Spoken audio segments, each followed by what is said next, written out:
Terima kasih Mahesa. Saya akan melanjutkan dengan pembahasan mengenai hasil pembandingan model harmonisasi yang ditawarkan, serta implikasinya bagi Indonesia. Berdasarkan hasil penelitian GDPR dan kerangka regulasi ASEAN sebenarnya memiliki beberapa kesamaan. Keduanya mengakui pentingnya transparansi, pembatasan tujuan, keamanan data, akurasi, akuntabilitas, akses, koreksi, serta pengaturan transfer data lintas batas. Namun, kesamaan prinsip tersebut tidak selalu menghasilkan tingkat perlindungan yang sama. Perbedaan utama terletak pada daya ikat, kelembagaan, prosedur penegakan, dan mekanisme pemulihan bagi subjek data. Yang pertama, dari sisi daya ikat. GDPR merupakan regulasi yang berlaku langsung di seluruh negara anggota Uni Eropa. Sedangkan ASEAN lebih banyak menggunakan instrumen yang bersifat tidak mengikat. Akibatnya, penerapan prinsip perlindungan data di ASEAN sangat bergantung pada kemauan dan kemampuan masing-masing negara. Kedua, dari sisi hak subjek data, GDPR mengatur hak secara terperinci dan disertai prosedur untuk menggunakannya. Dalam GDPR, pengendali harus memberikan tanggapan terhadap permintaan subjek data dalam jangka waktu tertentu. Apabila permintaan ditolak, pengendali harus memberikan alasan dan menjelaskan mekanisme pengaduan. Di ASEAN, hak akses, koreksi, penghapusan, keberatan, atau portabilitas belum tersedia secara seragam. Perbedaan tersebut dapat menyulitkan seorang yang datanya diproses di beberapa negara. Yang ketiga, terdapat perbedaan dalam laporan kebocoran data. GDPR menentukan jangka waktu 72 jam untuk pemberitahuan kepada otoritas.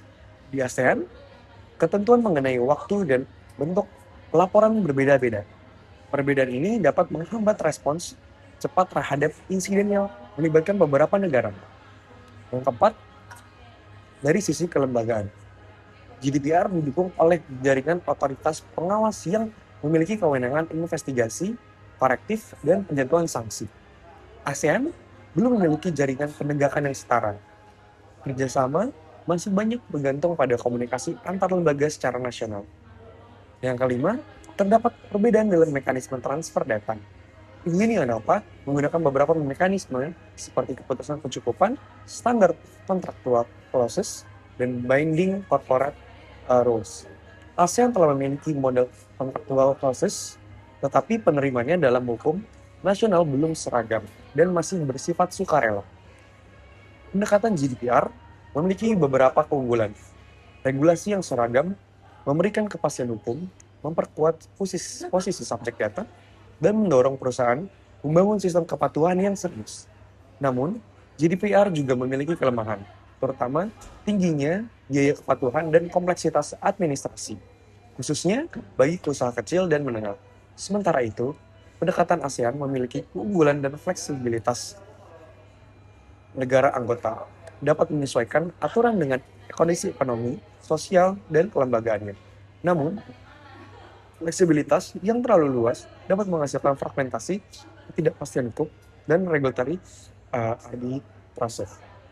Regulatory arbitrase terjadi ketika suatu perusahaan memilih memproses data di negara yang pengawasannya lebih lemah atau sanksinya lebih ringan. Hal ini dapat menurunkan standar perlindungan secara keseluruhan dan merugikan negara yang sudah menerapkan aturan lebih ketat. Berdasarkan kondisi tersebut, jurnal ini tidak menyarankan ASEAN untuk menjalin GDPR. Secara keseluruhan, struktur Uni Eropa dan ASEAN berbeda. Uni Eropa mempunyai tingkat integrasi supranasional yang lebih kuat, sedangkan ASEAN menekankan konsensus, kedaulatan negara, dan prinsip non-intervensi. Model yang ditawarkan adalah harmonisasi bertahap berbasis standar minimum regional. Yang pertama, ASEAN perlu menyusun standar minimum perlindungan data yang wajib diadopsi ke dalam hukum nasional. Standar tersebut setidaknya harus mengatur definisi data pribadi, prinsip pemrosesan, dasar hukum, hak subjek data, kewajiban pengendali dan prosesor, keamanan, pemberitahuan kebocoran, transfer data, pengawasan, dan mekanisme pemulihan. Negara anggota tetap dapat memberikan perlindungan yang lebih tinggi tapi tidak boleh berada di bawah standar minimum tersebut. Yang kedua, ASEAN perlu membentuk jaringan koordinasi otoritas perlindungan data nasional. Jaringan tersebut tidak harus berbentuk lembaga supranasional seperti di Uni Eropa. Namun, jaringan itu harus mempunyai prosedur yang jelas untuk pertukaran informasi, penanganan, pengaduan, investigasi bersama, dan penentuan otoritas utama dalam kasus lintas negara. Yang ketiga, ASEAN perlu membentuk mekanisme pelaporan kebocoran data lintas batas yang lebih terintegrasi. Mengendalinya yang mengalami insiden di beberapa negara seharusnya dapat menggunakan satu format pelaporan yang sama dengan informasi yang kemudian diteruskan kepada otoritas terkait. Yang keempat, ASEAN perlu memperkuat mekanisme pengakuan timbal balik atau mutual recognition. Mekanisme ini dapat digunakan untuk transfer data, sertifikasi, keamanan, kode etik, dan standar kepatuhan. Dengan demikian, perusahaan tidak harus mengulang seluruh proses penilaian di setiap negara. Yang kelima, kewajiban perlindungan data perlu diterapkan secara proporsional usaha mikro, kecil, dan menengah. Tidak seharusnya dibebani administrasi yang sama dengan perusahaan teknologi besar. Pemerintah dapat membantu UMKM melalui template kebijakan privasi.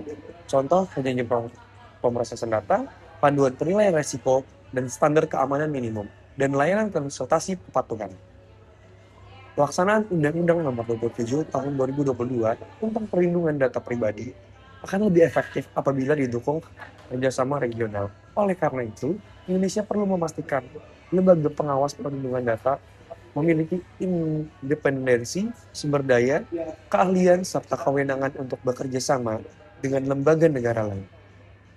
Selain itu, Indonesia dapat mendorong agar ASEAN Model Contractual Houses diakui sebagai salah satu mekanisme transfer data sepanjang klausul tersebut memenuhi persyaratan Undang-Undang Perlindungan Data Pribadi dan telah melalui penilaian risiko yang memadai. Berdasarkan seluruh pembahasan, dapat disimpulkan bahwa GDPR dan ASEAN memiliki tujuan yang sama, yaitu melindungi individu dan meningkatkan kepercayaan terhadap ekonomi digital. Namun, keduanya menggunakan arsitektur yang berbeda. Oleh karena itu, rekomendasi utama jurnal ini adalah agar ASEAN membangun harmonisasi secara bertahap.